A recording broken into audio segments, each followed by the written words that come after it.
appreciate that you came out and spoke. You come out and you're fighting for freedom. I love that you are such a researcher, that you have all the information. You gave these people that were here the tools that they need to continue to research for themselves. I especially like that the way that you reminded people to look for yourself. Because we can't trust legacy media, right? So it's so important that we all just like do our own research. So great words, great wisdom, great spirit. Thank you. So you're, I understand you're running for the Populist Party of Ontario. I am. I just got notification from Elections Ontario that I'm going to run for the Populist Party. So I was nominated to run for that party, and I mean, obviously, as you know, I'm not a career politician. I'm a fired nurse, man. We don't need any more of those. I'm a fired nurse. I am a freedom fighter. Yeah. So to be nominated shocked me. And but you know what? I'm up for the challenge because I have nothing to lose. I'm not driven with the same vision that regular politicians are. I'm about the people. I'm about freedom. So how many?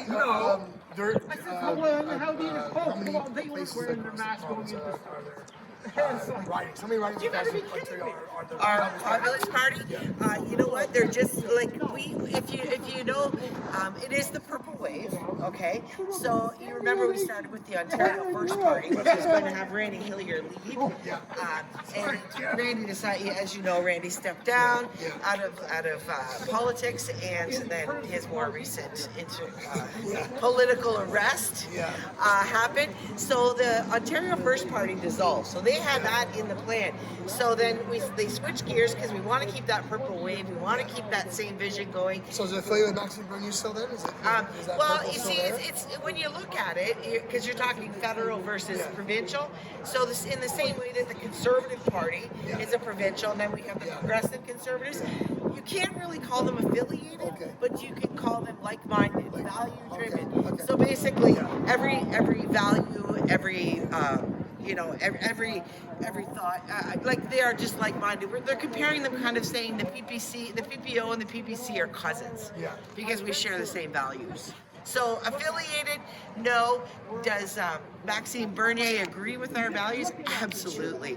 It is the same purple wave at the end of the day. Yeah. So I know that there's a rising of populist parties in Canada, and by Ontario, I'll just stay on Ontario. I know there's another party that's out there, and my fear is that they kind of both are in the same lane, like so to speak, and it's just a shame that there's not a unification in that lane. Yeah. Like you've got the New Party, and then you've got the PPO, and then you've got some other fringe parties like the Muslim Party of Ontario is now an official party. So when you look at the electorate, you look what's happening here. What's going to be the main thing you're running on? Like, what's going to be the thing that's going to grab people from the other sides? Because I believe there's a lot of undecided centrists right now. So that are used to be liberal. I don't think there's like liberal now is kind of moved to more on the side of the NDP, right? So who's going to, like, if you look at that centrist lane, that you might be able to get to move more to the right.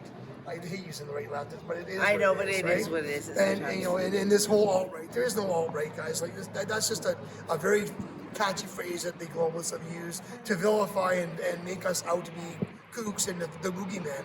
We're not alt-right. We're people that believe in Christian or freedom of religion or whatever, but we're people that just believe that we should be able to choose for ourselves what's right for us, and we should not be told by anybody, governing body, that inoculation of poisons that's unproven. We didn't have the list of what's in the darn things before they gave it to us. That's not what informed consent is. We want freedom to understand and make an educated choice. So Carla here, I just want out, like, what is the PPO? What's going to be your driving topic? Well, you know what? First out the gate, it's no secret. I'm a fired nurse. Yeah. I stand for medical freedom, and that's why I'm fired. And just like what you were talking about, all the force and all the things that have been happening, I feel like the rights of the Canadian citizens at all levels have been taken away. And I think in politics, it's been the politicians, it's been public health, anyone politically driven. For me, me, it's about being there for the people, the voice of the people. I think we swayed so far from that. Everything's become about backroom deals and lobbying and party agenda. Where this is why I like the Purple Wave, because the Purple Wave has always been for the people, and that's my whole goal. One of the things that's most frustrating for me, like I was part of a group in Canada, one of the largest lobbying organizations for small business in Canada, and what I found is that they became very bureaucratic, very, the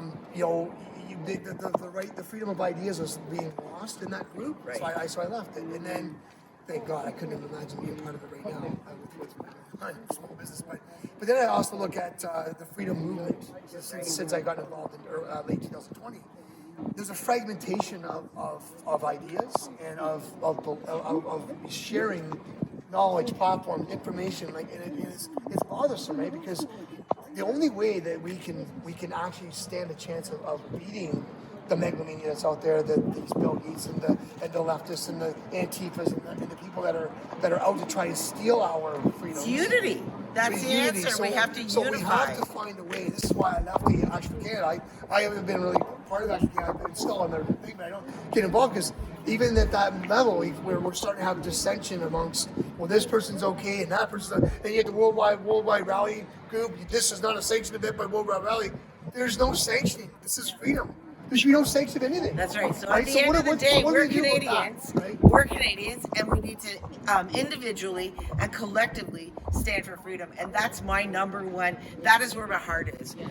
I want to see the rights of freedoms come back to the Canadians. And I want to bring, specifically for Sarnia-Lambton, my goal is to bring their voice to Queen's Park. It's not being heard. So what about business? So they've got Magna just opened up a big plant in Chatham. Right. We have another big facility being opened up in the London area. Windsor. Why isn't Sarnia attracting anything? Look what we have here. We got this beautiful waterfront. We've got infrastructure. We've got. I was just talking What's about going that. on in this city? We've got this beautiful. Where are you, Mayor Bright? Mayor Mike, where are you? Why aren't you doing more? It's time for you to step aside and let some young person who has some business mindset that actually wants to see growth and wants to keep our children from leaving the city and wants to stay here. Mayor Mike, step aside, son. Well, I think we definitely should be honing in on our waterfront. We should be honing in on the fact that we're on Lake Huron and that we have this beautiful boardwalk. We have this waterfront. We've made it look good. I think that Sarnia-Lambton could absolutely be just as busy. I was just talking to someone as Grand Bend. We can change the vibe here a little bit. We need to revitalize this downtown. I mean, look at what the last 2 years have done to the downtown. It's destroyed small business. 100%. They need to be supported. Well, It's not about big business. Yes, we have that Crown Royal plant coming. Yeah. I think it's great. It's great for jobs. But let us not forget about the small businesses. Well, we have one thing about Sarnia that I find one of my affinities for. I lived up here most of my life. Is we have some great research facilities here. We got great chemical plants that make a lot of things that we use every day. And what I don't understand is because we're a huge transportation out here. We have 2 bridges. We have a tunnel for the trains. The amount of commerce that travels around this city and through this city. Why can we have to find a way to take that commerce and capitalize on it? Exactly. We got a convention center that's we're up in notoriety. We have no hotels on the waterfront. We don't have.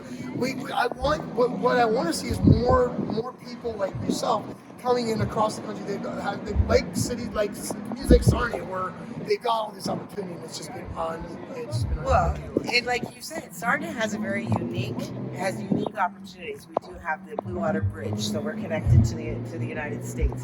It's easy thoroughfare. We have our downtown, which is 1 block from our waterfront, which is great for commerce. We have Lake Huron, which we can capitalize on, so we can bring tourism into the city, we can bring more dollars, and we can revitalize the small business. So many things could change just by marketing Sarnia is the place to be, because at the end of the day, it is an amazing city, and people don't realize it until they come here. So how many ridings is PPO in? I don't have that exact number. I could get that for you, Tom. I'm not sure. I'm not sure just yet. Are they kind of focusing on the major urban centers like 70,000 or more? No, not necessarily that I'm aware of. Again, I don't have that information, so I don't want to give you incorrect information. My focus is right here, Sarnia-Lambton. and because we need Well, change here. I wish you all the best. We know who's running it for Ontario. Is it are the other guys? We got? Do we have a Is leader? Bob Bailey running again? Yep, Bob Bailey's running again. I do know that. I don't know who's running for the NDP. You know, I've been so hyper focused on what we need, what my goal is.